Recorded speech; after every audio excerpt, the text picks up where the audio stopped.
Y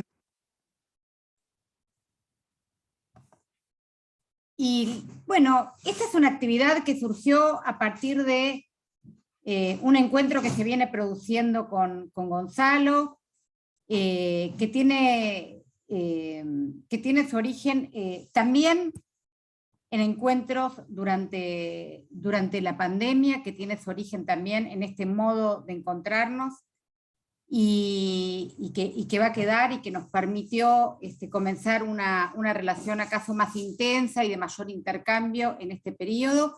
Y hace un tiempo Gonzalo nos compartió unos videitos, ponía, que estaba haciendo, que estaba investigando, y la verdad es que quienes lo vimos, y especialmente con Pablo, nos pareció que era un trabajo que era mucho más que unos videitos, que eran unas experiencias con un lenguaje, con unas producciones de los jóvenes, y que además en esto que es la experiencia de la pandemia, que todavía estamos tratando de comprender y de situar históricamente, sacar del plano exclusivo del acontecimiento, nos brindaba pistas para pensar en esto, tanto desde lo que tienen en común nuestras juventudes, en distintos contextos, como también de sus particularidades.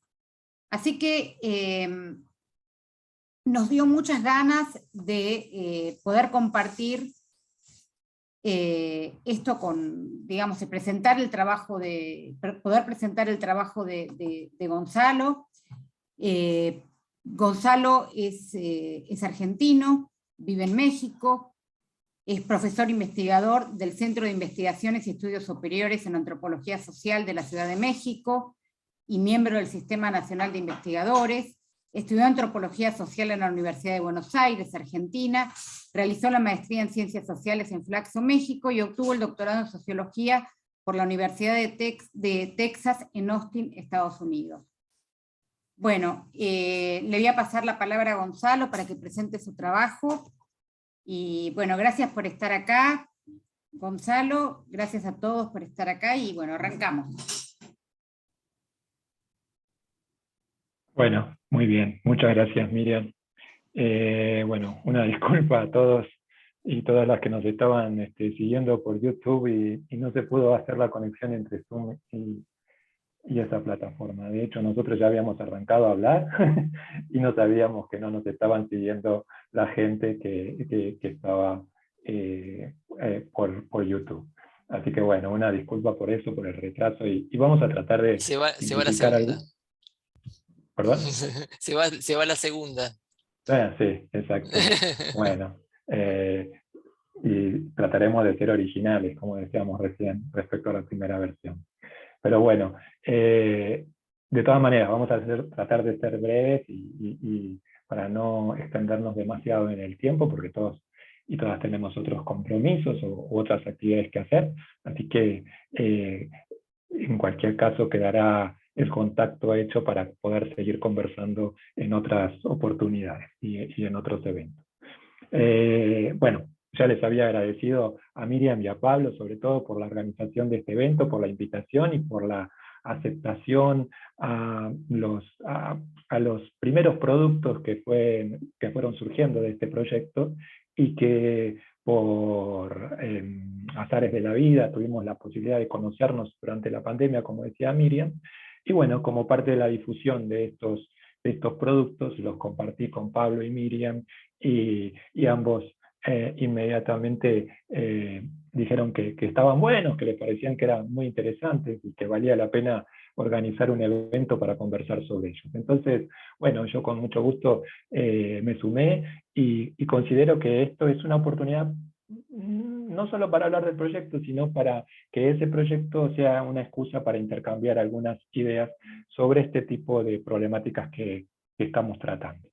En ese sentido, les cuento un poco lo que había pensado de cómo armar esta presentación y qué cosas contarles. Tres cosas me parecen interesantes compartir con ustedes. Una tiene que ver con contarles un poco mínimamente, por lo menos para aquellos que no están al tanto, en qué consistió el proyecto, de qué se trata, cuáles son sus características principales, algunos grandes rasgos. El segundo punto era, bueno, a mí me parece que si hay alguna virtud que tenga este proyecto, una de ellas tiene que ver con la estrategia metodológica que se implementó, que en parte fue una derivación de la misma pandemia que nos obligaba a ser creativos para buscar otras formas, sobre todo para aquellos de los que estamos acostumbrados a hacer trabajo de campo, o sea que no nos basamos en bases de datos ya existentes, y eso nos condicionó mucho, ¿no? Nos afligió también mucho, de estar como un poco con las manos cruzadas. Entonces, bueno, hay algunos aspectos metodológicos que me gustaría compartir con ustedes y poder discutir al respecto.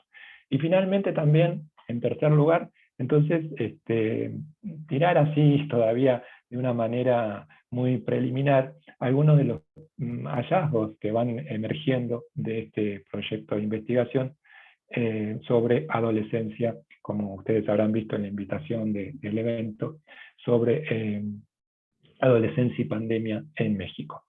Bueno, les cuento, el proyecto, trataré de, estoy mirando acá más o menos el reloj para tener un control del tiempo. El proyecto surgió en gran medida como una estrategia para intentar dar voz a los adolescentes y conocer la experiencia de los adolescentes de la pandemia y de las medidas que se tomaron en distintas partes del mundo para contener la propagación del virus. Es decir, básicamente las medidas de confinamiento. En ese sentido, muchos de los que estudiamos estos temas sobre niñez, juventud, adolescencia, juventud, percibimos una cierta como subordinación o por lo menos silenciamiento de la experiencia juvenil sobre la pandemia. Y hay distintos factores un poco que explican eso. Uno tiene que ver con, yo lo comentaba anteriormente, pero lo vuelvo a decir, tiene que ver un poco con el hecho de que al principio la pandemia parecía tener como principal grupo afectado a los adultos mayores, sobre todo desde una perspectiva médica, como el grupo más vulnerable y con mayores riesgos de morbilidad y de mortalidad a raíz de la enfermedad. Y eso hizo que buena parte de la discusión pública y médica sobre la pandemia se concentrara en los adultos mayores. Luego se fueron incorporando a la discusión otros grupos con el paso del tiempo, y yo decía, bueno, o yo pienso que en parte los adultos fueron incorporados más, ya no tanto de una dimensión médica, sino también cuando empezó a tomar protagonismo la dimensión económica de la pandemia y sus consecuencias, sobre todo, y las restricciones laborales y las restricciones a las actividades económicas, hicieron que el mundo adulto empezara a ser protagonista también, un tema de atención a algunas de sus problemáticas. Y también los niños, finalmente, o las infancias, también generaron cierta preocupación más tarde, pero otra vez, yo pienso que en alguna medida fue indirecta esta preocupación y tenía más que ver con un tema muy relevante, como eran el tema del cuidado, de los cuidados, que hizo emerger percatarse de alguna manera que las infancias y los niños requerían cierta supervisión de los adultos, ciertos cuidados, y que eso obstaculizaba o impedía la actividad cotidiana de los adultos. Entonces, más bien la preocupación un poco por la niñez era más bien indirecta y relacionada con el mundo adulto. Entre todo este panorama, los adolescentes aparecían como un grupo que no tenía un protagonismo muy importante, más allá de algunos actos de rebeldía o de transgresión a las normas de confinamiento. Pero en sí mismo, la problemática o cómo los jóvenes estaban experimentando la pandemia no era un tema que estuviese en la agenda pública. En ese sentido, bueno, el proyecto surge como una propuesta de tratar de explorar esta experiencia de la pandemia y del confinamiento desde los adolescentes.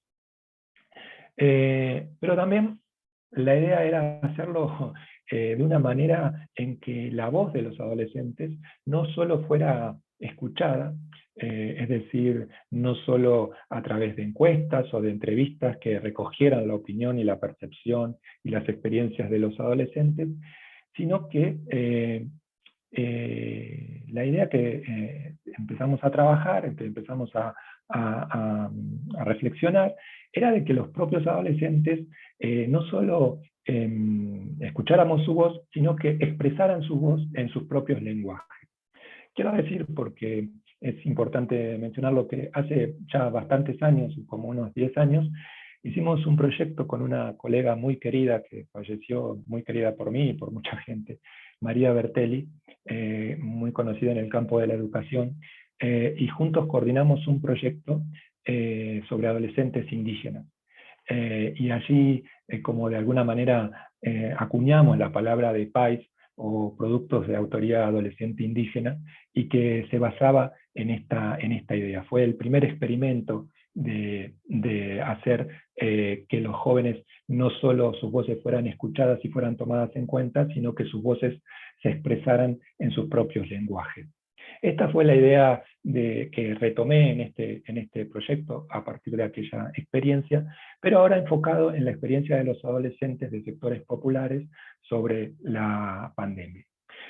Con esta idea me acerqué a un profesor, a Mario Quesada Obispo, que seguramente nos está escuchando o siguiendo, no sé si habrá podido entrar al Zoom, donde yo había hecho trabajo de campo hace un tiempo por otro proyecto, y le comenté la propuesta y enseguida se entusiasmó y la recibió con muchísima disposición, y fue así como empezamos a difundir el proyecto entre los alumnos de una escuela de Ciudad Nezahualcóyotl, que para quienes no son de México, Ciudad Nezahualcóyotl, o Neza, como se conoce popularmente, es un municipio del Estado de México, está ubicado en la periferia oriente de la Ciudad de México, y yo les contaba antes a los colegas que están aquí que es un municipio de urbanización popular clásica en América Latina, que en los 60 o 70 comienza a poblarse por autoconstrucción, que recibe una oleada muy grande de migrantes internos, pero de la misma Ciudad de México luego del terremoto del 85, y ahí se expande aún más, pero que hoy día sigue siendo un municipio con un carácter residencial popular, pero con una estructura urbana bastante o muy consolidada. Allí en Nezahualcóyotl es donde se desarrolla este proyecto. El proyecto consistió básicamente en 3 etapas. Y era que la idea central era que los propios adolescentes investigaran ellos mismos sobre la experiencia de la pandemia en la adolescencia, y que analizaran los resultados que habían obtenido y que expresaran esos resultados o esas conclusiones a las que habían llegado a través de un producto que ellos mismos elaboraran. Las 3 etapas eran, bueno, en una primera, tratar de pensar cuál era el problema de investigación, las etapas clásicas de una investigación, cuál era el problema que les interesaba explorar, cuáles eran las preguntas que se iban a plantear, y cuál era la justificación a esa preocupación y a esas preguntas.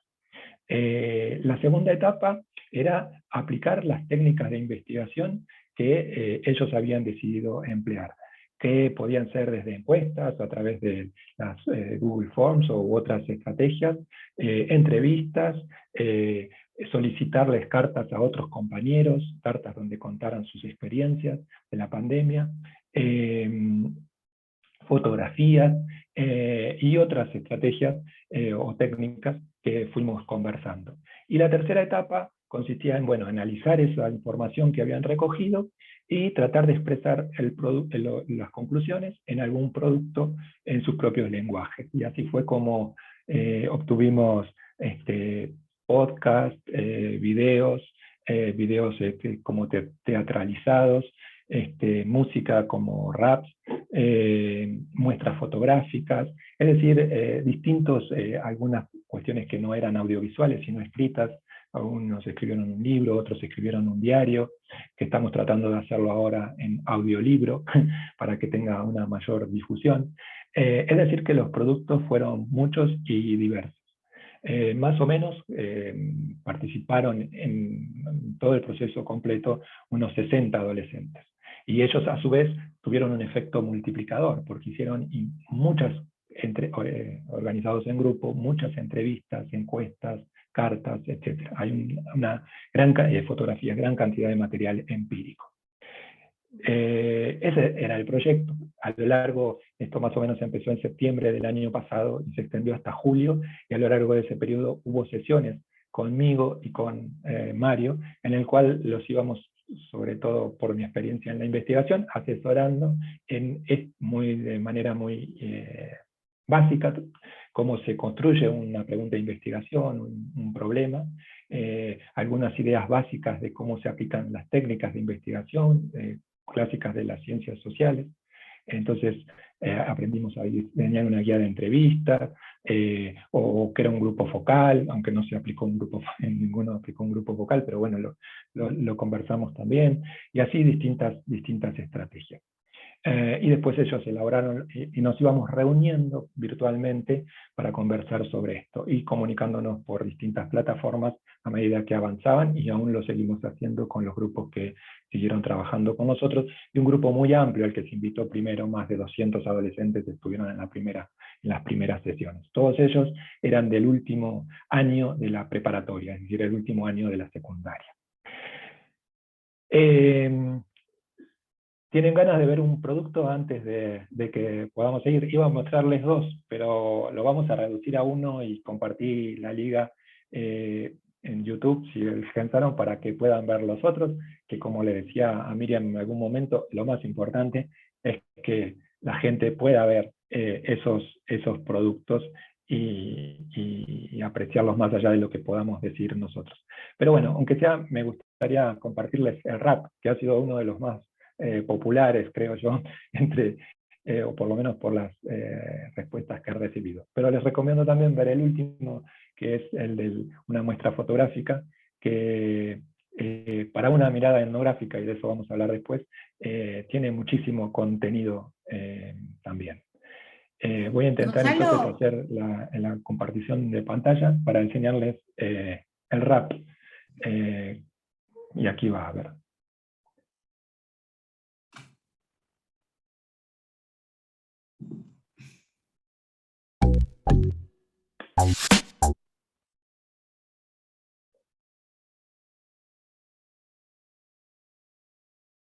Va de vuelta, porque elegí el otro. Gonzalo, ¿me escuchás? Sí. A mí me parece que si querés poner el otro, ¿no? Serán 5 o 6 minutos más, ¿no? Bueno, les muestro uno. Hablamos un poquito, si logro reducir mi comentario, mostramos el segundo. ¿Te parece, Miriam? Para no ser abusivo.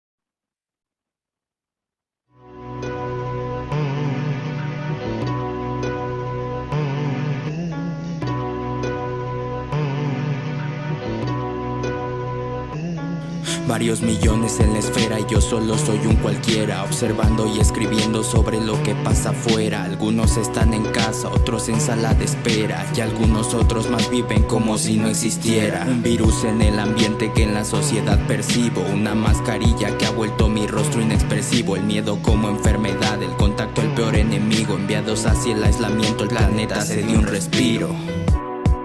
Y a muchos les falta el aire, y es que no hay distinciones porque no perdona a nadie. Lo he visto en ambos sexos, chicos medianos y grandes, desde mi hermoso México, Argentina, Buenos Aires. Todos en el mismo mar, pero diferente barco. Algunos van en yate y más de la mitad remando, con gran necesidad y poco dinero en el banco. Todos con tos y gripa y eso que ni está nevando. Yeah, tardes grises con sabor a muerte, moños negros por todas las calles. Quisiera verte abrazado más fuerte, mucho más fuerte, pero tristemente te marchaste. Entre tanto, México registró un nuevo récord de casos diarios de COVID-19, al más de 20.000 en todo el territorio. Y requiere un dados hasta ahora son técnicas que la puedan seguir teniendo de mí. Y las Hay muchas dudas presentes, muchas verdades ocultas. Hay corazones latientes, hay hospitales y tumbas. Muchos momentos que hieren y pocos que se disfrutan. Nadie respeta el semáforo, pero no ponen multa. Soy un personaje más de este escenario, donde la gente gana el pan del diario. Muerte en la primera plana del diario, la escuela cerrada y abierto el estadio. Yo solo quiero jugar una reta, sacar el flip en la patineta, o ir a la playa y dormir en la arena, pero simplemente somos marionetas. Autodestructivos aquí en Marte o en la Luna. Nosotros somos el virus para el cual ya no hay vacuna. Así se vive en mi entorno todo de lunes a lunes. Espero que haya una luz al final del puto túnel. Tardes grises con sabor a muerte, moños negros por todas las calles. Quisiera haberte abrazado más fuerte, mucho más fuerte, pero tristemente te marchaste. Tardes grises con sabor a muerte, moños negros por todas las calles. Quisiera haberte abrazado más fuerte, mucho más fuerte, pero tristemente te marchaste, te marchaste.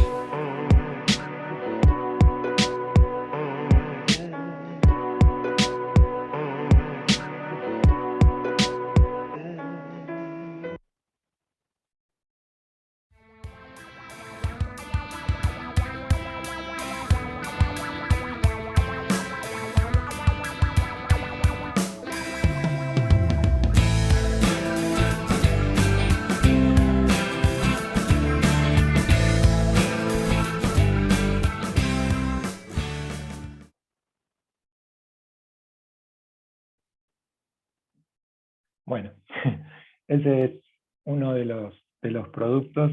Y bueno, si nos da el tiempo, les enseño el otro. ¿Te parece, Miriam? ¿O querés o cómo ves?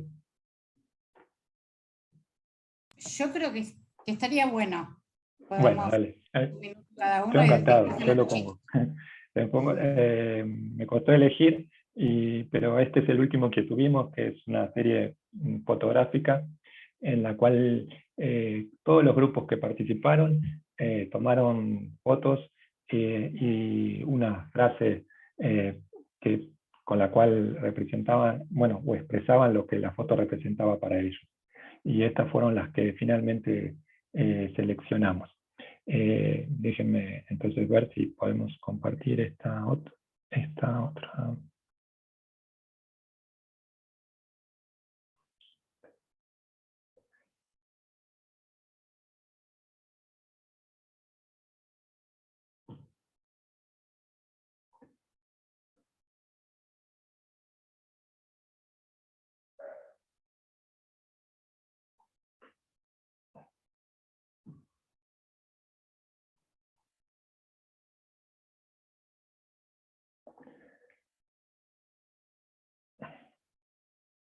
Este no tiene audio, así que si no escuchan, no es a propósito porque pretende que se concentre la atención en la fotografía.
Bueno, ese era el último que subimos, que es una serie de fotográficas, como ustedes vieron. Bueno, con algunas referencias mexicanas, como la última del Ángel. El Ángel es el monumento clásico de la Ciudad de México, en el centro, en la Avenida Reforma, pero no todo es el Ángel, ¿no? Y eso es como una idea, me pareció muy interesante, de los chicos de Nesa. Y bueno, hay otra referencia también al proyecto, que en el rap no es casual la referencia a Buenos Aires y a Argentina en estas colaboraciones con colegas de distintos países, o bueno, o colegas que trabajan en distintos países. Bueno, espero les hayan gustado y podamos tener alguna reflexión a partir de ellos. Yo muy brevemente, entonces, sobre los aspectos metodológicos. Una pregunta que me hago y que a lo mejor ustedes también se están preguntando, es si esto tiene que ver con una antropología audiovisual o una sociología audiovisual. Y yo me lo he preguntado a lo largo de este proceso, y yo creo que en parte sí y en parte no. En parte sí, porque se trata de un proyecto que se basa en distintos materiales audiovisuales, y eso es como un rasgo, un denominador central de la antropología visual. Pero por otro lado diría que no, y acá viene, por eso también llamábamos al proyecto como un proyecto de investigación participativa, porque los productos audiovisuales o los materiales audiovisuales que tenemos no son herramientas del investigador para expresar los resultados de una investigación. Estos productos no son nuestros, colaboramos con la edición de los mismos, pero los productos son productos de los chavos, de los chicos o de las chicas que participaron en este proyecto. Entonces, en realidad, los que pretenden en todo caso mostrar algo son los propios adolescentes y no el investigador. Y en ese sentido es un trabajo sobre materiales audiovisuales. Y la pregunta que emerge, porque estas reflexiones metodológicas yo las había organizado como en 2 o 3 preguntas. La primera es si esta era o no una investigación de antropología visual, y digo que sí, que no, que sobre todo es una expresión de las voces adolescentes en sus lenguajes, y que la segunda pregunta es, entonces, ¿cómo analizar estos materiales? ¿Cómo analizar estos productos audiovisuales? Y creo que ahí entonces es donde la investigación adquiere 2 aspectos. Por un lado, hay una investigación concreta que es la que hicieron los propios adolescentes con los productos que están viendo ustedes acá. Y por otro lado, hay una investigación sobre esa investigación, una meta-investigación, que toma esos productos como posibles materiales de análisis. Y yo creo que ahí hay todo un descubrimiento, por lo menos para mí, de una riqueza del material empírico sorprendente. A mí mismo me sorprendió, porque estos son los productos que ustedes están viendo, pero en las etapas intermedias del proceso, los chicos compartieron, como les decía, entrevistas, infinidad de fotografías, infinidad de cartas, de cartas no infinidad, pero muchas cartas, encuestas que ellos mismos hicieron. Es decir, el material recopilado es muy rico y diverso. Ahora, ¿cómo analizar esos materiales? Y ahí la idea, me parece central, es saber cómo mirar esos materiales, cómo observar esos materiales. Y yo distinguía 3 elementos que a veces es lo que me cuesta transmitir, en el sentido de que los materiales pueden ser mirados de distintas formas, pero la mirada que le estoy dando yo es una que prioriza, por un lado, la observación de lo intencional, de aquello que los chicos quisieron efectivamente mostrar. Por otro lado, después podemos entrar en más detalles, pero no quiero excederme. Por otro lado, lo no mostrado. Hay muchas cosas que no están mostradas y también son objeto de análisis, o que pueden ser objeto de análisis. Y por otro lado, así como está lo intencional, lo no mostrado, también está lo inadvertido, es decir, aquello que muestran sin que conscientemente quieran mostrarlo. La decoración de las casas, los lugares en donde trabajan, los fondos de las fotografías que nos dicen de las condiciones materiales, pero también sociales en las que transcurren sus vidas. Es decir, estas tres dimensiones a mí me parecen fundamentales en el análisis de este tipo de materiales: lo intencional, lo no mostrado y lo mostrado inadvertidamente. Para lo cual, de alguna manera, es tener una mirada, bueno, nosotros los antropólogos decimos mirada antropológica, pero digamos de aquellos que hacen trabajo etnográfico, cualitativo, una mirada de ese tipo.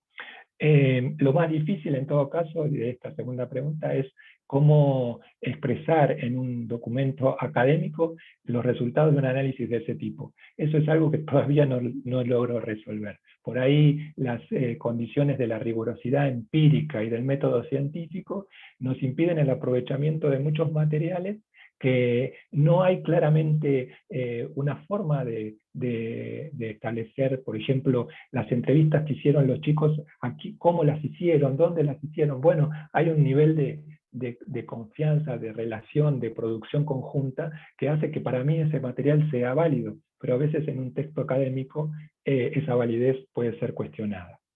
Y la tercera pregunta que me hago metodológicamente es si toda investigación tiene que tener estas características, y claramente de ser una investigación participativa. Y yo creo que no necesariamente todas, ni todos los temas hacen posible que una investigación tenga estas características, ¿no? Eso es muy importante también decirlo, porque no quisiera que se confunda mi presentación. Yo he sido muy clásico en la forma de trabajar sobre distintos temas, y esto no quiere decir que considere que todas las investigaciones que se hacen en el mundo de la academia tengan que ser investigaciones de tipo participativo. Simplemente estoy mostrando las fortalezas y las virtudes que en algunas circunstancias y momentos y temas tiene este tipo de investigación. Finalmente, con respecto, y también 2 minutos nada más, o 3, con algunos de los hallazgos preliminares, yo quisiera remarcar 2 o 3 cosas que las podemos discutir más adelante también entre todos, si diera el tiempo. Primero, la importancia de la perspectiva de los adolescentes y de sus propios lenguajes, en el sentido de cómo nos empezamos a ver que dimensiones de la pandemia que no habían sido priorizadas por otros sectores son las prioritarias para los adolescentes. La dimensión social de la pandemia tiene una centralidad que supera, y aunque a veces parezca políticamente incorrecto decirlo, ¿cómo no te preocupas por la vida y la muerte? Bueno, pero en la perspectiva de los adolescentes, la dimensión social de las consecuencias de la pandemia tiene prioridad por sobre las dimensiones médicas o económicas, aún en estos sectores populares. No digo que también que los adolescentes no hayan padecido las crisis económicas, algunos sectores más que otros, etcétera, etcétera. Pero sí hay una prioridad muy fuerte a la dimensión social. Segundo punto sobre esto de la dimensión social. ¿Cuáles han sido uno de los efectos más destacados por los adolescentes de la pandemia y el confinamiento sobre la sociabilidad adolescente? Sociabilidad que, al menos de lo que estamos empezando a analizar del material que tenemos, en 3 ámbitos: en la sociabilidad de pares, en la sociabilidad familiar y en la sociabilidad urbana. Y en cada una de estas 3 esferas de sociabilidad hay rasgos muy importantes, muy relevantes a tener en cuenta. No me quiero extender en cada uno de ellos, podría hacerlo, podemos conversar en otro momento, pero lo que sí me interesa destacar es que cada una de esas alteraciones a la sociabilidad de pares, a la sociabilidad familiar y urbana, tiene repercusiones en la salud socioemocional de los adolescentes, los estados socioemocionales de los adolescentes. Y ese me parece que es un gran aporte de las investigaciones cualitativas y participativas, en este caso, con jóvenes. Hay muchas encuestas, muchos trabajos, sobre todo desde la salud pública y de otras disciplinas, que nos muestran una relación entre pandemia y salud mental, o problemas de salud mental. Pero perdemos la conexión de sentido entre ambas variables. Las investigaciones de tipo cualitativo, como las que hacemos muchos de nosotros, nos permiten establecer ese vínculo. Y hay algo que, esta idea de que la sociabilidad, la fractura de la sociabilidad, las limitaciones de la sociabilidad, la alteración de los patrones de sociabilidad. Porque en el caso de la sociabilidad familiar no es una limitación, sino es una intensificación de la sociabilidad familiar que atenta contra la autonomía, la privacidad y la intimidad de los adolescentes y que genera un montón de malestares socioemocionales.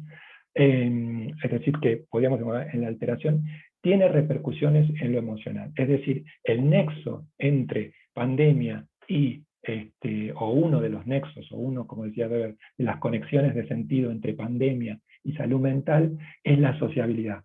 Una dimensión que muchas veces la hemos perdido de vista, menos los sociólogos y los antropólogos y los de la ciencia de la educación, que estamos enfatizando siempre en la importancia de lo social. La tercera, no hallazgo, porque esto ha sido más trabajado, pero hay una visualización de la experiencia de la desigualdad.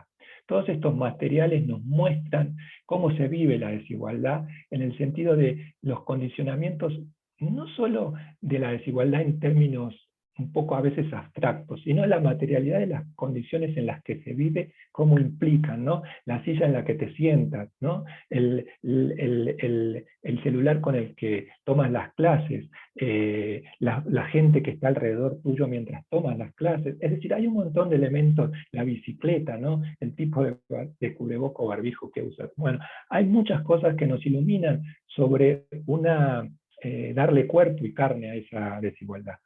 Y otra de los hallazgos, y quiero decir dos más y con eso termino, uno, el cuarto que estoy por mencionar, tiene que ver con una crítica a la virtualidad.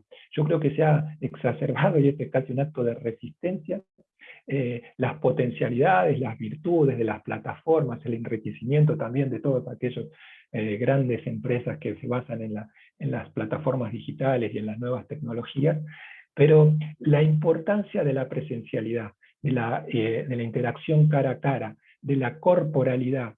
Los mismos adolescentes manifiestan y expresan en los distintos productos que a la saturación de las redes sociales, la incapacidad de las redes sociales y de la virtualidad de sustituir este aspecto físico, casi diría, de la sociabilidad presencial. Entonces me parece que debemos ser muy cautelosos o muy críticos sobre las virtudes de la virtualidad, valga la redundancia.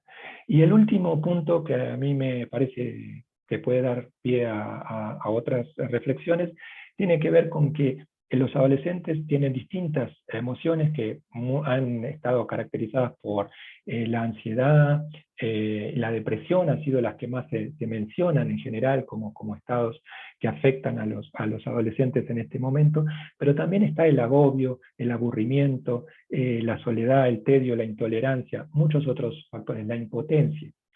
Y lo que empezamos a ver en algunos de estos productos tiene que ver con que los adolescentes viven una contradicción, aunque no lo expresen en ese sentido, entre un tiempo cronológico que no para, que no se detiene, que avanza, y un tiempo social que parece suspendido. Hay una percepción de que la adolescencia, no como un estado solo del desarrollo biológico, sino como una experiencia social, se está perdiendo. Y ese tiempo social es el que entra en contradicción con el tiempo cronológico. En los adolescentes hay algo de eso. Hay algo de que lo que significa ser adolescente, esos 3, 4, 5 años que significa adolescente, se perdieron, están suspendidos y no se pueden recuperar. Entonces, ahí hay un sentimiento de tristeza muy profundo que debemos evaluar, considerar o conversar mínimamente con ellos y con ellas. Bueno, discúlpenme si fui muy acelerado y si me extendí demasiado, pero bueno, quería compartir estas cosas con ustedes. Gracias, Gonzalo. No, lejos de disculparte, Un placer escucharte y cuántas cosas que van resonando, ¿no? Cuántas claves para pensar, ¿no? La última, sin ir más lejos, ¿no? Poder pensar la cuestión del tiempo, ¿no? Estos tiempos internos con estos tiempos sociales, y me parece que en general vos fuiste marcando algunas de las cosas, algunas de las tensiones que la pandemia hizo visible, y también algunas de las continuidades, ¿no?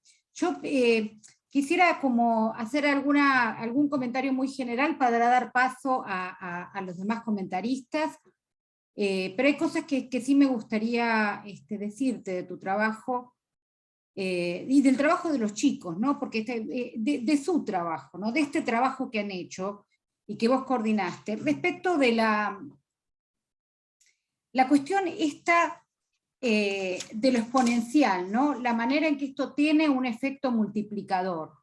Digamos, este llamamiento que vos hacés a los jóvenes y lo que sucede, que me parece que ahí hay algo más que la dimensión participativa, ¿no? A mí lo que me parece que se multiplica es el reconocimiento, el efecto del reconocimiento. Y el encuentro de los jóvenes con un ámbito que les permite pensarse, pero también les permite ser escuchados, ¿no? Es decir, que aparece ahí la posibilidad de reconocerse y de ser reconocidos en un momento en que el espacio social está clausurado. Y en este sentido, me parece muy valorable el tema de los lenguajes, el modo en que ellos han elegido, en algún momento, por ejemplo, incluso en el caso del trap, lo que es notable es la letra, porque yo escucho bastante trap, y el trabajo de la letra, el trabajo de sentido que se produce ahí, es muy fuerte. Ellos han querido decir muchas otras cosas, ¿no? Por otra parte, a mí me gustaría también remarcar esta cuestión de la normalidad, de la vida normal, de lo sano y lo normal, que aparece en el discurso de ellos. Es decir, en estos dos videos que vos mostraste, aparece la alusión a la vida normal, a lo sano y a lo normal, ¿no? Entonces también la pandemia como un momento de puesta en cuestión de una normalidad que ya nos damos cuenta de que no va a ser restituida, pero que además da para pensar qué es esa demanda de normalidad, cuál es esa normalidad.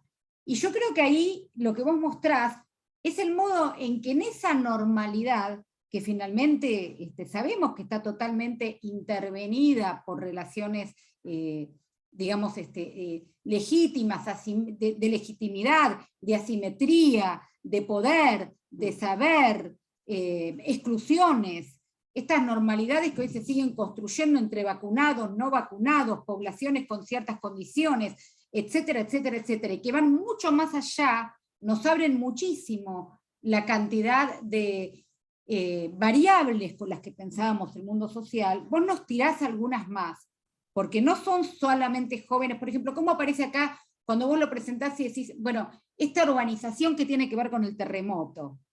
Y ahí a mí me quedó eso, todavía no sabría cómo, pero está presente eso ahí cuando yo los escucho después. Después quisiera remarcar algo respecto de esto que vos decís, lo intencional, lo no mostrado, lo mostrado inadvertido. Yo encuentro ahí que es algo que se trasluce quizás con más lenguajes, quizás con más participación, quizás con menos filtro del investigador. Vos acá no haces un ejercicio digamos, hay una horizontalidad en el modo en que está planteado, inclusive la investigación. Acá no parece haber una metodología legítima, sino la que se conviene, ¿no? Pareciera que no hay a priori algo. Entonces, por eso aparece esta dificultad de traducirlo a lenguajes académicos. Porque, como decía Martin Buber, ¿no? Toda traducción es una traducción, traducir un poema es como besar a una mujer detrás de un velo, decía Martin Buber. Y vaya que tenemos velos acá, ¿no? Entonces, yo no sé si realmente también a nosotros como investigadores, este tipo de situaciones, este tipo de investigadores, nos hace pensar en los límites de nuestros campos, de nuestras investigaciones, no solamente epistemológicos, sino éticos, políticos, de producción de mundo. Bueno, yo me acordaba también de esta idea de que todo cuento tiene un segundo cuento que no es contado, ¿no? Es decir, mientras se cuenta algo, hay un segundo cuento que no es contado. Mientras Sherezada cuenta Las Mil y una Noches, no le cuenta al sultán que por favor no la mate, porque si lo hiciera, efectivamente la mataría. Y yo creo que en este modo en que los chicos se narran y en lo indecible, también hay una estrategia de vida, también hay una subjuntivización, también hay un ejercicio político, y hay un ejercicio sobre todo, creo que la palabra es erótico, es decir, el triunfo de la vida aún frente a la muerte, como lo define Bataille, ¿no? Es profundamente erótico, porque acá es todo el tiempo la apuesta por la vida en una circunstancia que es tanática, a priori sería tanática. Justamente me parece que ellos acá nos presentan otra cosa que se puede hacer con eso, y lo que a mí más me llamó la atención es el modo en que aparece el duelo, en que ellos no aparece esta rápida demanda de recuperación del mundo, sino que ellos están haciendo un duelo ahí.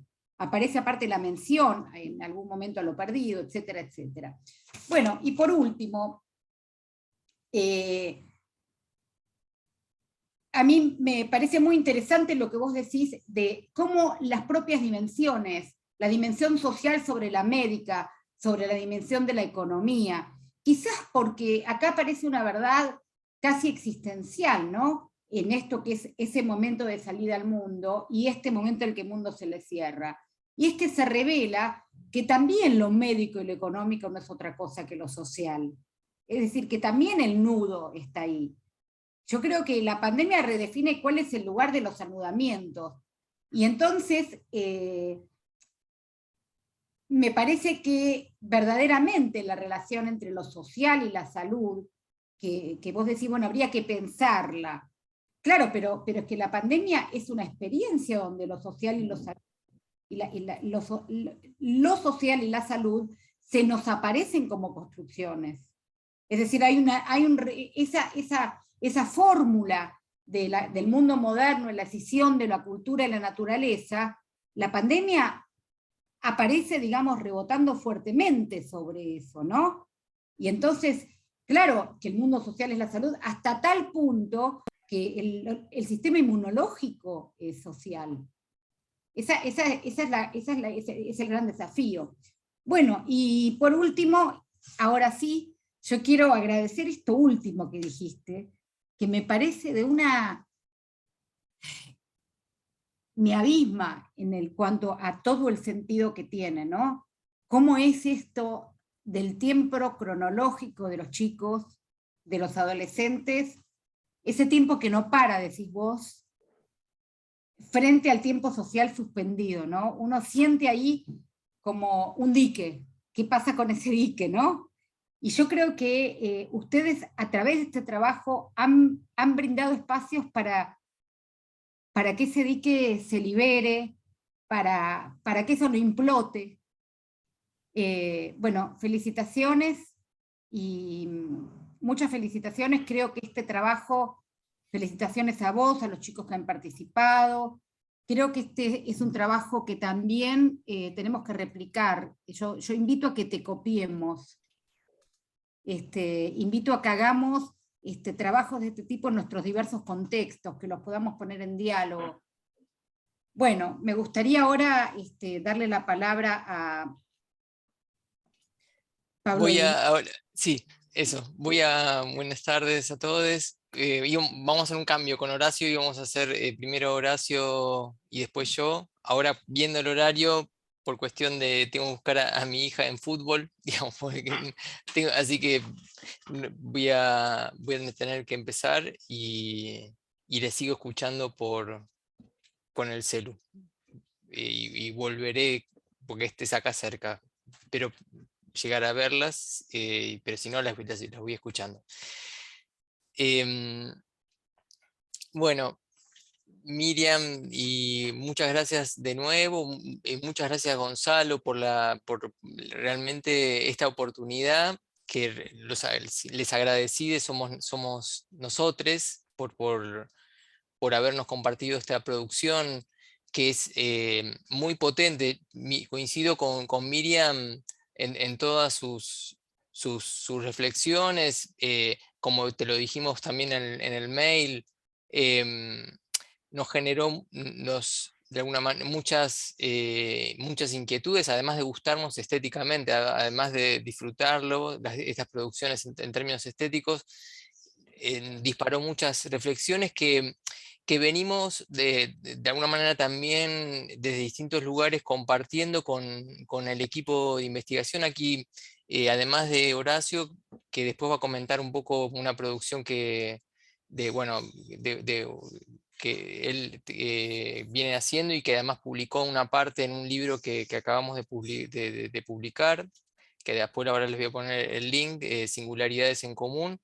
Eh, También están Silvia Tapia, Pablo Di Napoli, que trabajaron además específicamente sobre experiencias de adolescentes, jóvenes en pandemia, con distintas también estrategias metodológicas. Entonces nos resonó mucho esta producción, ¿no? Que en realidad es la producción de los jóvenes con tu edición, digamos, ¿no? Que también en eso felicitarte porque sos como el antropólogo cientista social y editor, digamos, ¿no? Que es un gran, Un que es aprendizaje muy de la difícil. pandemia. Claro, un aprendizaje que realmente es fascinante, ¿no? Como al estilo Charly García, ¿no? Del cinema verité, digamos, ¿no? Para compaginar las biografías y los problemas sociales. Y bueno, me quería como hacer dos breves reflexiones que dispararon también tu intervención. Em, por un lado, en relación a la producción y de les jóvenes, esta dimensión que vos planteabas como investigación participativa, eh, que, bueno, me parece, como vos también decís, es muy potente, muy valiosa y poco explorada en el campo en general de las ciencias sociales, digamos,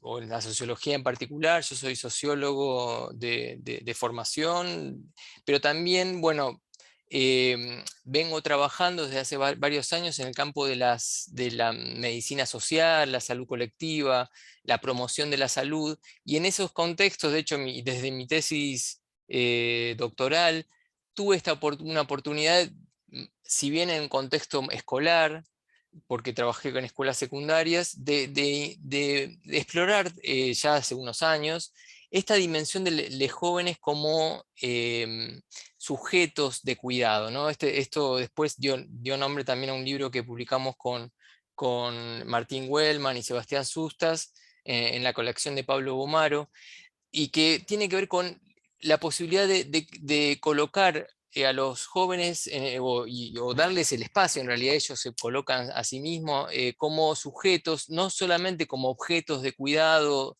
que es donde suelen estar colocados desde los saberes biomédicos o desde los discursos públicos, digamos, ¿no? Como planteabas vos, solamente aparecen cuando en relación a problemáticas más extremas o más complejas, como violencias o consumos de drogas o suicidio, pero ya en términos más de como víctimas o objetos de distintas intervenciones, sino como sujetos que pueden, por un lado, generar saberes sobre las distintas problemáticas complejas que viven, en este caso en relación a la pandemia, producir de alguna manera, generar investigación, producir saberes y además generar estrategias para transmitirlo. Nosotros trabajamos con la estrategia de promoción de la salud en las escuelas, ¿no? Y en relación a consumos problemáticos, violencias, distintas temáticas, y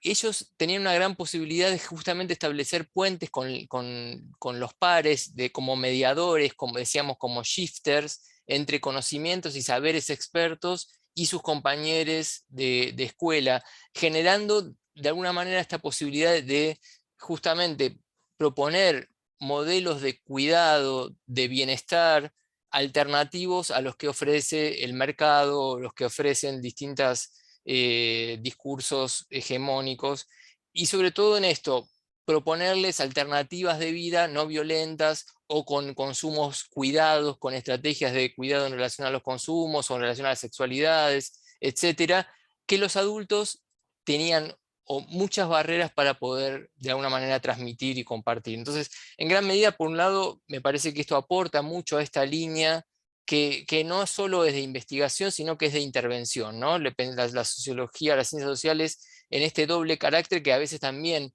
nos cuesta reconocer, digamos, toda investigación social es una intervención social también. En todo caso, lo que tenemos que hacer es tratar de reflexionar y explicitar ese tipo de intervención, como en el caso, como lo que haces vos con esta investigación, ¿no? El efecto subjetivante y político que generó esta producción con les jóvenes. Por otro lado, quería hacer una reflexión más general para dejarlo a Horacio, que hable más de sus investigaciones sobre estas temáticas.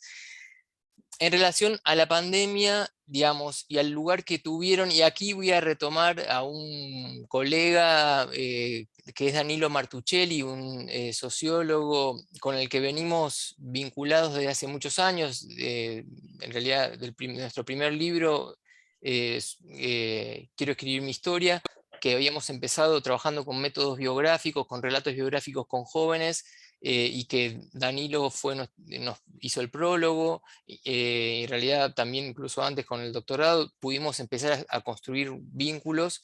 Danilo es peruano, pero trabaja, bueno, ahora está en Chile, pero sobre todo trabaja en Francia, y hizo un artículo del año pasado en relación a que se publicó este año, perdón, en enero de este año, la gestión antisociológica y tecnoexperta de la pandemia de COVID-19.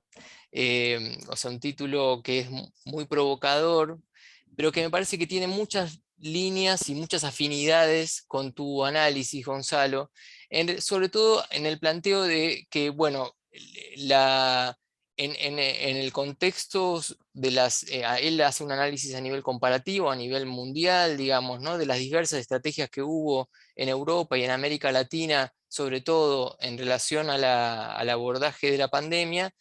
Estuvieron ausentes los saberes sociológicos, digamos, por un lado la investigación, la producción, en términos de alguna manera, sobre todo en el plano que vos planteás, la producción cualitativa, sociológica, quizás estuvo en algunos momentos, hubo de hecho también desde el CONICET, desde el Ministerio de Ciencia y Tecnología se conformaron equipos interdisciplinarios, pero sirvieron como soporte sobre todo a los saberes tecnoexpertos epidemiológicos y sobre todo los infectólogos y epidemiología, y sobre todo determinadas estrategias que venían de alguna manera se venían aplicando en Europa, o antes en China y después en Europa, y que en última instancia lo que se hizo fue adaptar con muy pocas modificaciones estas estrategias del aislamiento, y primero el aislamiento y después el distanciamiento social.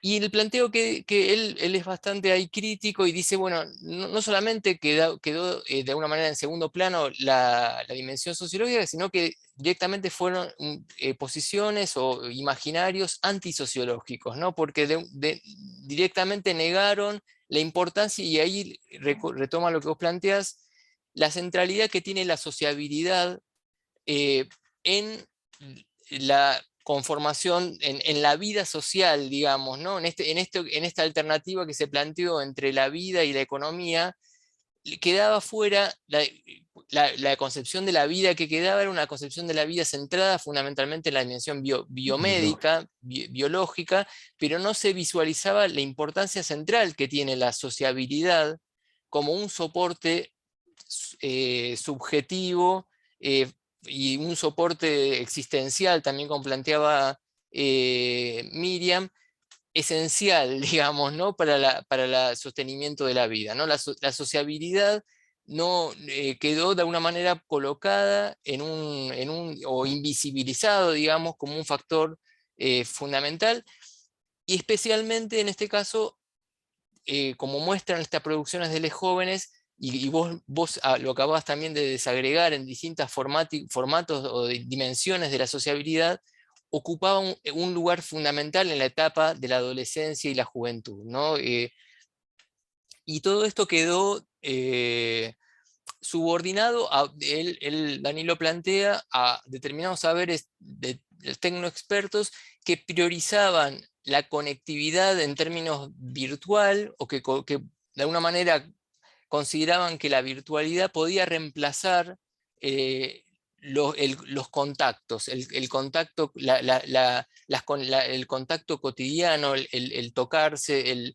el abrazarse, el mirarse, todo esto que los jóvenes reclaman, de alguna manera añoran, y también cuya ausencia les genera distintas formas de malestar, ¿no? Y de alguna manera esta producción de los jóvenes me parece que es muy interesante, porque es una forma de recuperar esta dimensión, digamos, de alguna manera ellos se colocan como sujetos políticos que de alguna manera pueden recuperar la dimensión sociológica, propiamente sociológica, contextual de la vida, que en los medios masivos y en los discursos hegemónicos tecnoexpertos, aún digamos, después de tantos tiempos de pandemia y de post-pandemia, siguen estando de alguna manera colocados o invisibilizados o en el último lugar, ¿no? Sigue siendo hoy en día la alternativa, bueno, antes que digamos, priorizar la economía, priorizar la dimensión de que no separe la producción y el desarrollo económico, y no las consecuencias que puede generar a nivel, digamos, subjetivo, a nivel personal, pero también social, y en la vida de los adolescentes y los adultos, digamos, ¿no? Pero en este caso nos focalizamos en adolescentes y jóvenes, ¿no? Y esto también, de alguna manera, me parece que es importante recuperarlo en el nivel de las políticas educativas, que yo creo que en el caso nuestro también, producto de un tipo también de la forma que adquirió los debates públicos, quedó de alguna manera, de alguna manera perdimos la posibilidad de reapropiarnos de la defensa de lo educativo y de la presencialidad educativa que también está presente en algunos de estos videos, en otros que vos enviaste también, donde aparece el elemento central que tiene la presencialidad para sostener lo educativo, ¿no? Que digamos, no puede pensarse como elementos reemplazables el contacto presencial y la enseñanza virtual, ¿no? La enseñanza necesariamente por su condición, sus características, y sobre todo porque los jóvenes fundamentalmente también, y los adolescentes, van a la escuela para construir, para sostener, y van a la escuela porque tienen vínculos de sociabilidad. Entonces esta dimensión también de alguna manera tiene que poder recuperarse desde los discursos y desde las políticas educativas, tanto en este momento de la pandemia que nunca se acaba, y sobre todo para las futuras, de alguna manera, continuar y fortaleciendo la educación pública, ¿no? En futuras políticas educativas. Bueno, espero haber sido, haber aportado una mirada más sobre una producción que, como también dice Gonzalo, habla por sí mismo, es una investigación que los propios jóvenes tienen sus propias conclusiones y de alguna manera nos permiten seguir pensando. Ahí comparto el link del libro que ahora va a comentar Horacio. Y bueno, nuevamente muchas gracias a todos.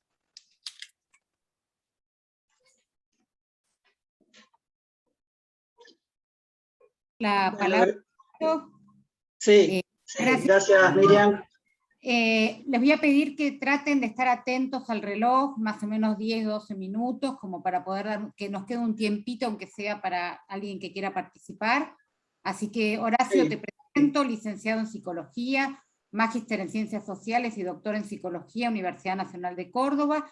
Es profesor regular en la Cátedra de Psicología Social y Vida Cotidiana de la Facultad de Ciencias Sociales, en la Cátedra de Psicología Social, Facultad de Psicología de la Universidad Nacional de Córdoba, e investigador con sede en el Núcleo de Estudios Psicosociales y Comunitarios, Facultad de Psicología IPSI CONICET. Bueno, adelante, Horacio. Gracias, Miriam. Bueno, gracias a Lides, gracias a Miriam y a Krieger y a Pablo Delio por organizar la actividad, y gracias a Gonzalo por compartir su trabajo. Voy a tratar de ser puntual, después seguramente seguiremos conversando.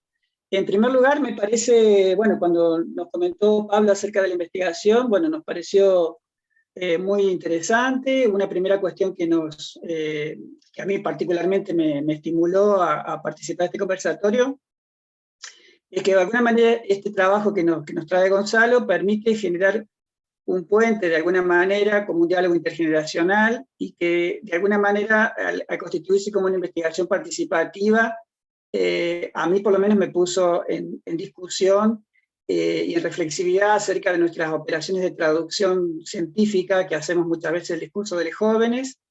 Me parece que en este caso pone más en evidencia que al confrontar con los lenguajes que van produciendo los chicos y las chicas, en este caso acerca de la pandemia, de cómo han vivido su experiencia adolescente en este contexto de crisis, en este contexto de crisis sociosanitaria, nos pone en tensión justamente con nuestras perspectivas, no solamente científicos académicas, sino también con nuestros adultocentrismos, con nuestras distintas perspectivas que van generando una distancia por ahí muy natural y muy obvia entre ellos y nosotros.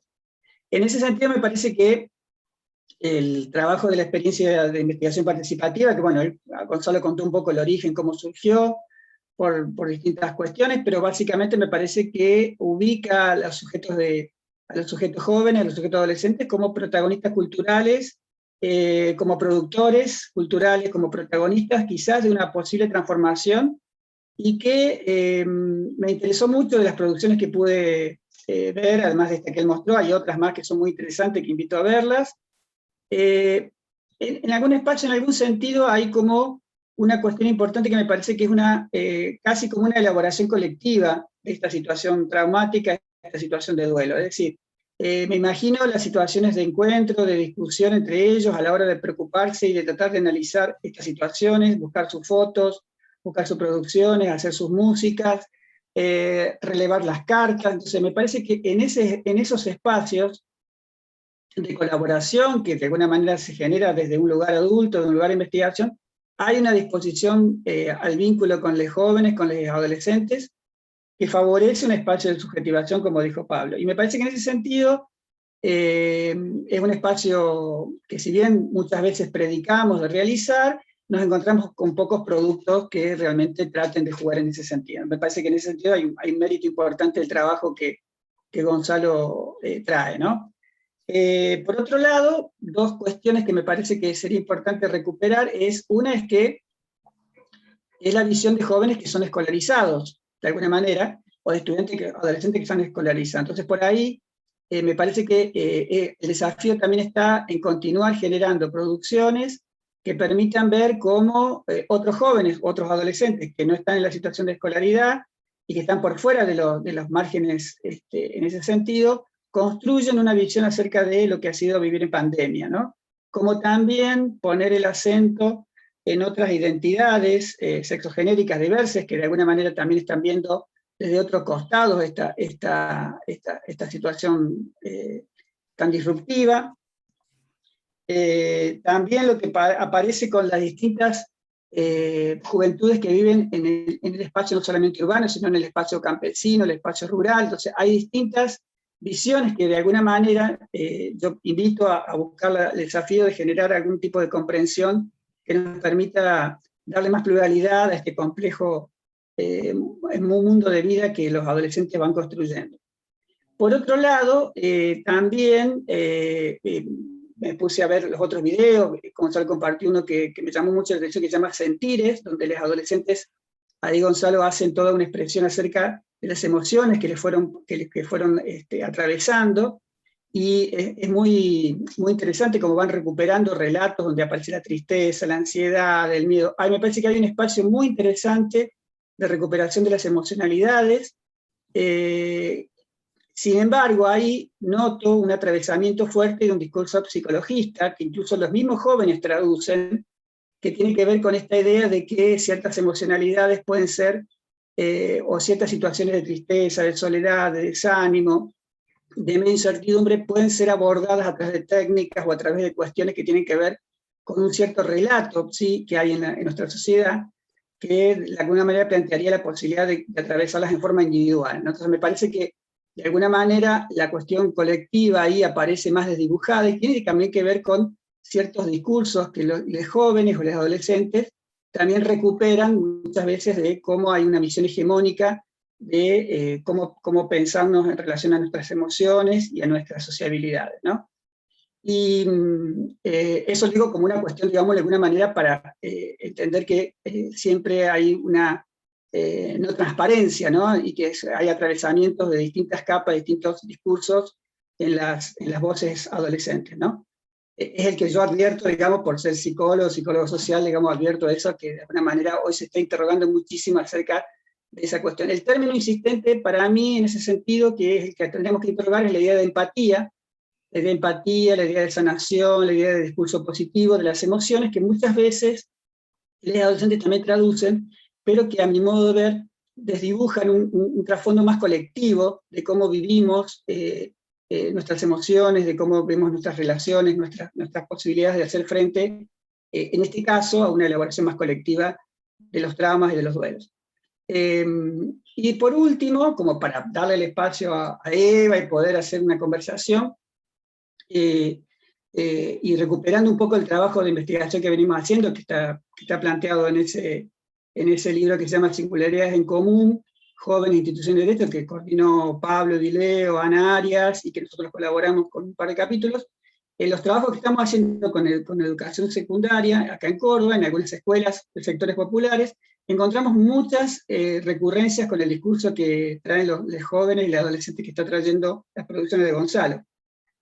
Una cuestión importante ahí, que coincidimos muchísimo, es cómo se ha producido cierto silenciamiento de la voz de los jóvenes, y no olvidemos también que han sido puestos en lugar de chivos expiatorios, de muchas veces de las problemáticas y las estigmatizaciones que han tenido, porque de alguna manera fueron planteados como los responsables de la diseminación, o de alguna manera de la posibilidad del no cuidado, ¿no? Fueron puestos mucho en ese lugar. Por otro lado, hay mucha recurrencia en esto que Gonzalo claramente recupera, que es la idea de sociabilidad. Hay una demanda muy fuerte de recuperar esa dimensión social de la vida adolescente. Ellos lo plantean, por lo menos en las entrevistas que nosotros hemos tomado, en las cuales ha trabajado sobre todo Guido García Bastán, Eugenia Pinto, Valentina Arce Castelo, que son compañeros del equipo que han trabajado con estas escuelas. Una recurrencia de una sensación de no hacer nada, como que el tiempo no pasa, como que no estamos haciendo nada. Y a la vez en las entrevistas nos encontramos con que los jóvenes, sobre todo los varones, tratando de sostener la escolaridad y buscando trabajo, y tratando de ver cómo sostenerse en el trabajo que perdían. Del lado de las chicas, tratar de sostener la escolaridad y a la vez la intensificación de las tareas de cuidado, o sea, una sensación de no hacer nada, pero a la vez un conjunto de muchísimas actividades que estaban mostrando cómo los jóvenes en ese contexto sí estaban haciendo muchas cosas, pero quizás no reconocidas, ¿no? Y por otro lado, otra cuestión importante que apareció es justamente que muchas de las escuelas, preocupadas por garantizar la continuidad pedagógica, nos encontramos con una insistencia muy fuerte en recuperar el vínculo docente-alumno a través de un montón de estrategias, pero muy poca atención a la posibilidad de generar algún tipo de promoción de la relación entre estudiantes o entre jóvenes, ¿no? Como que la escuela, de alguna manera, en los contextos que nosotros estuvimos trabajando, había mucha preocupación por restablecer la escolaridad, restablecer la continuidad pedagógica, pero ¿qué pasaba con la dimensión de sociabilidad de los estudiantes?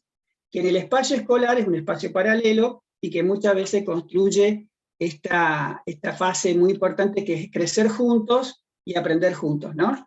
Entonces ahí aparecía una cuestión de mucha preocupación. Y la otra cuestión para recuperar, que me parece que es la otra contracara, es que nos encontramos con muchas reinvenciones y estrategias de los docentes, de educadores, que querían volver a restablecer esta idea de la sociabilidad con los jóvenes, y en ese sentido aparecieron muchas estrategias y mucha insistencia en la idea del acompañamiento de las trayectorias educativas, ¿no? Nosotros en Argentina estamos con mucha fortaleza mirando esa cuestión. Sin embargo, ahí aparecen distintos sentidos acerca de ese acompañamiento, y nos encontramos con acompañamientos que tenían más que ver con un posicionamiento más moralizante, más de control de qué hacían los adolescentes en sus casas que no estaban estudiando, y en otros casos con un acompañamiento más pensado de los derechos, más pensado desde cómo asegurar condiciones de igualdad, o por lo menos mejores condiciones, donde la conectividad, por ejemplo, fue clave, porque la dificultad fue clave en ese sentido, y algunos educadores, algunos operadores de educación que pudieron pensar de alguna manera en esta oportunidad de repensar la escuela como un lugar que muestra siempre sus límites a la hora de alojar distintas juventudes, ¿no? Entonces, en ese marco encontramos esas cuestiones que, bueno, tienen que ver con posibilidades de pensar recurrencias. La más fuerte es lo que Gonzalo planteó acerca de la dimensión social de la adolescencia, que fue muy recuperada por los participantes de los trabajos que nosotros hacemos. Y bueno, y recuperar de alguna manera también ahí la contracara que los adultos que trabajan con jóvenes, es muy importante mirar qué tipo de disposición a este vínculo pueden establecer con ellos, ¿no? Bueno, es como para seguir el diálogo, y bueno, muy estimulante ver las producciones de los chicos y las chicas que nos acercó Gonzalo, porque de alguna manera está mostrando otros lenguajes, otros discursos, otras estéticas, que nos sirven para comprender este mundo de vida tan complejo, ¿no? Bueno, muchísimas gracias, Horacio. Eva es licenciada en Comunicación Social por la Universidad de Córdoba, magíster en Sociosemiótica, doctora en Comunicación Social de la Universidad de La Plata, profesora e investigadora del Centro de Estudios Avanzados de la Facultad de Ciencias Sociales de la Universidad Nacional de Córdoba. Bueno, Eva, adelante. Un gusto escucharte. Prometo ser cortita, agradezco la invitación y le agradezco sinceramente porque ha sido para mí muy interpelante conocer este proyecto. Gonzalo en la exposición me parece que planteó dos ejes que eran sobre los que yo iba a trabajar, digamos, era la cuestión metodológica, que cuando solamente vi los videos empecé a pensar en toda la estrategia metodológica por detrás, y el tema, digamos, ¿qué dicen los jóvenes? Me parece que están muy articulados, que creo que no es tan fácil separar a los dos temas, ¿sí? Porque los jóvenes pueden decir lo que dicen porque hay una metodología de trabajo por detrás, ¿no? Lo he estado pensando a lo largo de que los iba escuchando, porque yo iba a separarlos, pero me parece que escuchando y pensándolo un poco más, me parece muy interesante, creativa la metodología, y me interpela particularmente.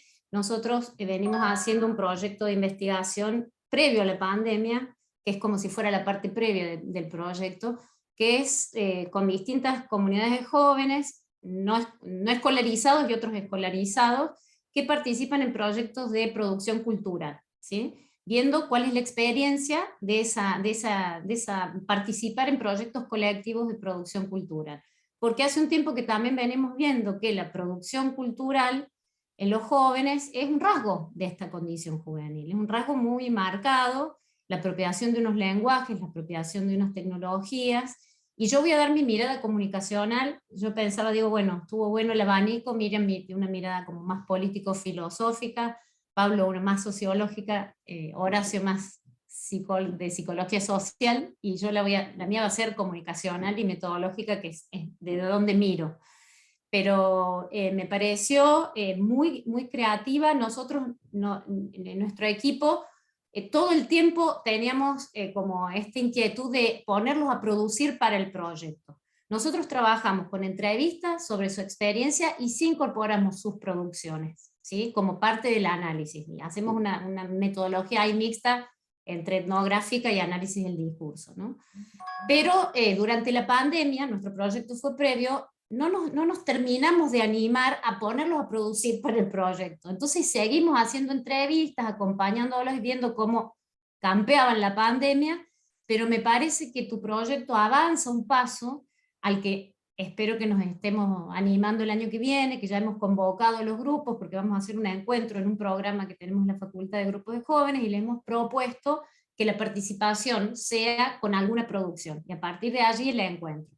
Porque justamente aparece fuertemente esta inquietud por la apropiación de los lenguajes y por los modos de representar y de construir la visibilidad, ¿no?, de los jóvenes.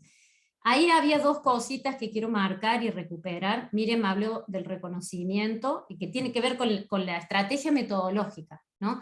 Pero yo le agregaré una instancia previa que es la interpelación. O sea, en todas las experiencias que nosotros estuvimos viendo, ya sea extraescolares en comunidad, en territorio, o las escolares, con producción de rap, qué sé yo, producción de fotos, de video, de cine, siempre, en todos los casos, y trabajamos con jóvenes sectores populares, por eso siento como mucha sintonía con tu proyecto, en todos los casos siempre hay una experiencia externa, algo que viene de otro contexto y que interpela, y que da un espacio de reconocimiento, ¿sí?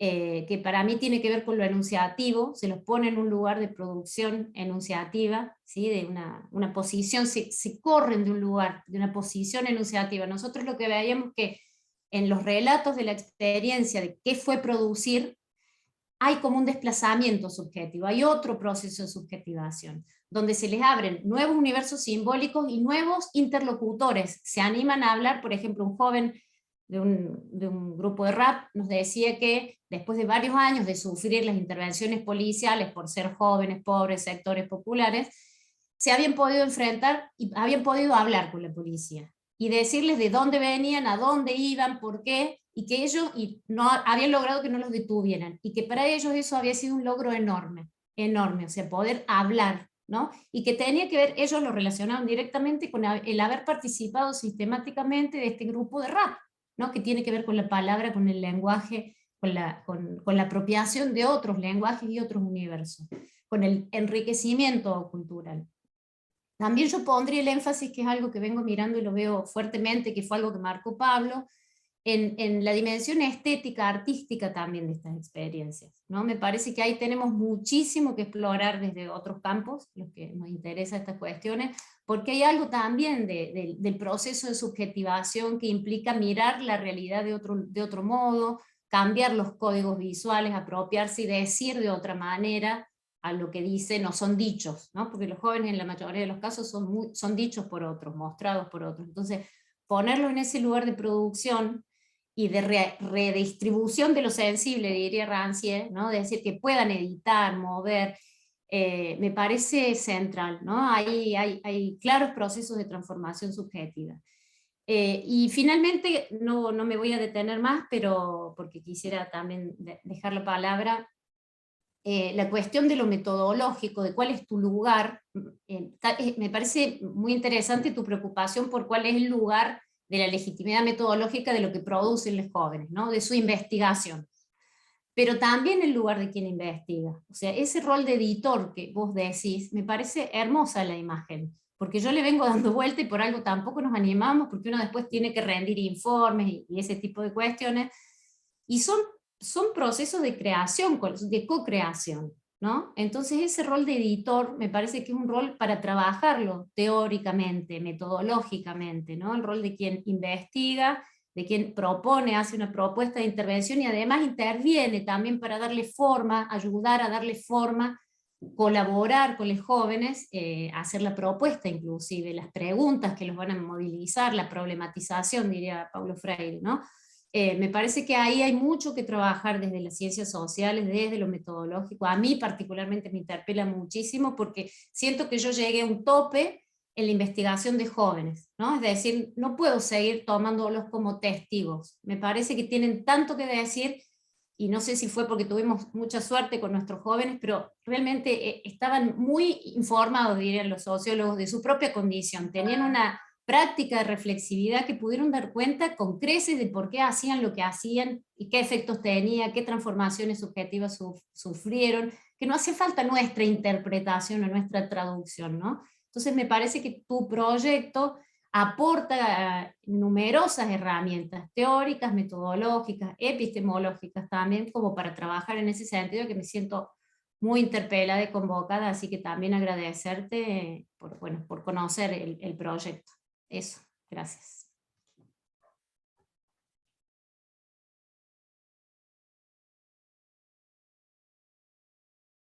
Estás muteada, Miriam.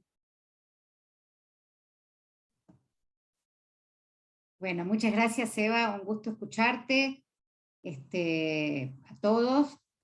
Y tenemos un ratito más, abro este espacio a los participantes no panelistas, a quienes están, a todos los que quieran decir algo. Si ponen la manito es más fácil porque nos organizamos. ¿Alguien quisiera hacer alguna pregunta? ¿Algún comentario? Anímense que estamos en investigación participativa. Pueden hacer un rap también, por ejemplo, si alguien quiere bailar o... O quizás Bueno. Gonzalo quiera decirnos algo después de todo lo que le dijimos.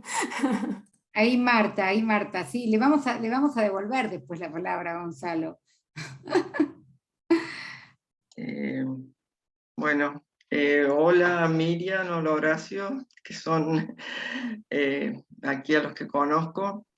Bueno, yo en este momento estoy trabajando muy poco en investigación, a raíz de que hace unos años me jubilé y estoy colaborando con algunos proyectos. Yo en realidad soy docente de alma, y sigo haciéndolo aún después de jubilada. Y la reflexión viene en relación al arte y a las representaciones. Este último tiempo me he dedicado a indagar muchísimo, a trabajar con los equipos que he conformado a posteriori, con el cine, documentales, poesías, novelas. Y realmente la formación de los docentes en ejercicio de su profesión, que es mi tema, ha cambiado notablemente desde que trabajamos con diversas representaciones, sentires, pensares, a partir del arte. Y me ha parecido tan hermoso esto de largar en investigación un trabajo de este tipo, con estos recursos, con estas estrategias metodológicas, que me siento totalmente identificada en ese punto, ya que si bien yo no hago investigación-acción en el aula, aunque podría pensarlo, trabajarlo, podría pensarlo, se me ocurrieron algunas cosas mientras te escuchaba. Bueno, me ha dado mucho gusto esto de las sensibilidades, ponerlas sobre la mesa. Y creo que está muy bueno, que hace mucha falta en estos tiempos. No solamente dar la voz, sino dar la voz a través de aquello que se calla notablemente cada día. Bueno, eso, como un comentario de costado. Muchas gracias, Marta. Dejo abierto este espacio, así después Gonzalo puede responder a todos. ¿Alguien más quiere intervenir? Pirosca, Sí. adelante. ¿Qué tal? ¿Cómo andan? Muy, muy interesantes las presentaciones. Y bueno, una cosa que, no sé, a mí me parece también importante, más allá del aspecto, el aspecto investigativo, digamos, de esa manera darle a los adolescentes una manera de expresarse sobre lo que les estaba pasando. Eso me parece bien importante. Pero quisiera preguntar sobre digamos, un formato particular de expresión que sé que entre los jóvenes es muy, digamos, está muy utilizado y muy fértil, que son los memes. Y me pregunto si por ahí tienen, digamos, yo tengo interés, por otro lado, en eso, y quería ver si esa forma de expresión había surgido, si vieron alguna producción por ese lado, en ese formato, porque digamos, es algo que es muy productivo y muy creativo también. Es menos formal en cuanto a su producción, es más intempestivo, digamos, más del momento, pero al mismo tiempo me parece que también puede haber sido un tipo de expresión. Entonces quería preguntar si eso surgió de alguna manera o no. Bueno, muchas gracias, Piroska. ¿Hay alguna otra pregunta? Bueno, cerramos acá y Gonzalo, te dejo el cierre. Bueno, Miriam, pero en realidad, bueno, todos los comentarios re interesantes, súper interesantes. No tengo mucho que decir o, digamos, mucho que decir como para cerrar. Tendría mucho que decir como para dialogar, y entonces yo creo que esto va a continuar en otras oportunidades o en otras comunicaciones que facilitó que nos conociéramos esto, ¿no? Si hay algo que pudiera decir en términos de cerrar esto, a mí hay cosas que fueron diciendo cada uno de ustedes que a mí me parecen que me hicieron pensar muchas cosas. Uno es lo que decían Pablo y también Horacio sobre la intervención, que es algo que hacen ellos con frecuencia porque he leído sus trabajos. Y yo creo que bueno, siempre el extrañamiento es importante, ¿no? Te hace mirar cosas que uno no tiene o tiene de manera diferente. Y yo miro, todos ustedes desde Argentina, me hacen ver que en Argentina, o no sé si ustedes lo perciben así o no, pero hay una mayor tradición de la intervención o de la vinculación con instituciones y organizaciones sociales. Y eso es algo que en México no tenemos tan fortalecido, tan consolidado. Bueno, ni consolidado ni hablar, no tenemos, es muy incipiente y es algo de lo que más me ha costado en esta investigación. Es decir, si no hubiese sido por que con Mario, cuando hacíamos trabajo de campo en su escuela, generamos una muy buena relación y es una persona muy abierta, con mucho interés en las ciencias sociales y me abrió las puertas de la escuela, etcétera, etcétera. Luego no hay cómo continuar eso, porque no tenemos esta práctica tan aceitada en la Academia Argentina de vinculación entre la sociedad civil o las organizaciones sociales, incluyendo las escuelas mismas, y el trabajo académico. Digo como una reflexión que a mí me generó escucharlos a ustedes de extrañamiento hacia mí. La otra cosa que me pareció muy interesante que dice Eva es el rol de editor. A mí me parece que sí, tienes toda la razón, no me había detenido a pensar en eso, y es un rol que, porque yo pensaba también cuando los escuchaba hablar, bueno, a ver, sincerémonos, ¿no? También hay una cuestión en lo que hacemos de cierto egoísmo o interés personal, en el sentido de que este proyecto a mí me hizo también revivir un poco en el contexto de angustia, de decaimiento, de falta de expectativas que había generado la pandemia. Me puse a aprender cómo editar con iMovie y eso me entusiasmaba. Me hacía parecer un poco adolescente, pero bueno, me dieron ganas de hacer cosas, ¿no? Entonces este rol de editor es importante porque es cierto, los productos son de los adolescentes, pero también es una producción colectiva, porque yo les fui preguntando, y si les pongo esta música al inicio y esta cortina al final, ¿te gusta? Mira, hicieron un diario, pero ¿cómo hacemos para mostrarlo? Bueno, y si le hacen un audiolibro, entonces me grabaron las voces y están en eso. Entonces ahí hay una tarea muy interesante sobre la cual me has hecho pensar. Y lo último es sobre el arte, que también mencionaba Marta en su intervención, y varios de ustedes lo han hecho de manera directa o indirecta. Yo eso realmente lo aprendí, mira qué casualidad, Marta, con otra académica, pero que se reconocía fundamentalmente como docente, y docente de primaria, María Bertelli,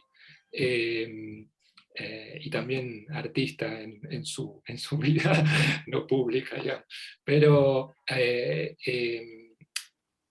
hay una dimensión de la sensibilidad que yo creo que solo el arte puede transmitirla. Y en este contexto de pandemia, a mí me parece que hay todos estos lenguajes que han usado los chicos, y tienen una cosa que atrae, es que tienen otra virtud, otra posibilidad para transmitir esa sensibilidad, ¿no? Esas emociones. Entonces eso me parece también muy importante, de hacer un esfuerzo de acercarnos a eso desde la academia. No, sin perder nuestra mirada analítica y nuestra otra perspectiva, ¿no? Yo ahora estoy escribiendo un artículo sobre esto, o estoy tratando de reflexionar sobre eso, pero digo que no son cosas incompatibles.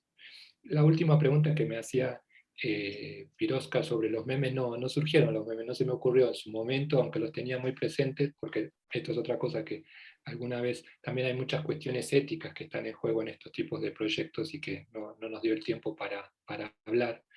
Pero yo siempre tenía mucho temor de que subir estos productos a YouTube y a las redes por las cuales las estuvimos transmitiendo, desencadenara la estigmatización, los prejuicios, los comentarios racistas y clasistas, y todas estas cuestiones que circulan en las redes sociales, y siempre fue un tema. Lo asocio con los memes porque acá los memes tienen mucha carga de estigmatización, sobre todo sobre algunas escuelas, sectores populares, etc. Y me hizo acordar a este tema del temor de que esta producción fuese, que ese es otro tema, ¿no? Expresan, pero también está quién las mira y cómo las mira. Y eso me daba un poco de miedo en muchos momentos. Bueno, pero es algo como para conversar entre colegas en algún otro momento, de cómo enfrentar esos temas. Y nada más eso. Muchas gracias, Miriam, por haber abierto este espacio. Siento que la transmisión por YouTube no haya fluido, pero bueno, le encontramos la vuelta para resolverlo así. Y estuvo muy bueno. Gracias a vos, Gonzalo. Gracias, Eva. Gracias, Pablo. Gracias, Horacio. No sé, Pablo, si quieres decir unas palabras.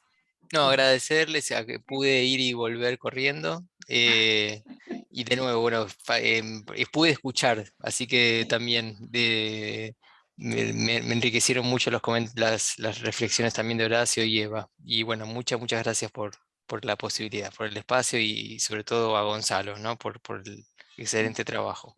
Y esperemos que nos podamos encontrar presencialmente, como los jóvenes yo lo prefiero, digamos, ¿no? Esto tiene muchas posibilidades, pero encontrarse, tomar unos buenos vinos es fundamental en la vida, digamos, ¿no? Para mí. Bueno, abrazos. Seguro que en el 2022 nos vamos a encontrar. Haremos algún Muchas gracias. Nos seguiremos encontrando. Muchas gracias. Gracias por compartir, Gonzalo. No, gracias a ti, Horacio, por haber estado aquí con nosotros. Igual, gracias por la invitación. Chao, Muy bueno. Chao. Chao. Chao. Adiós.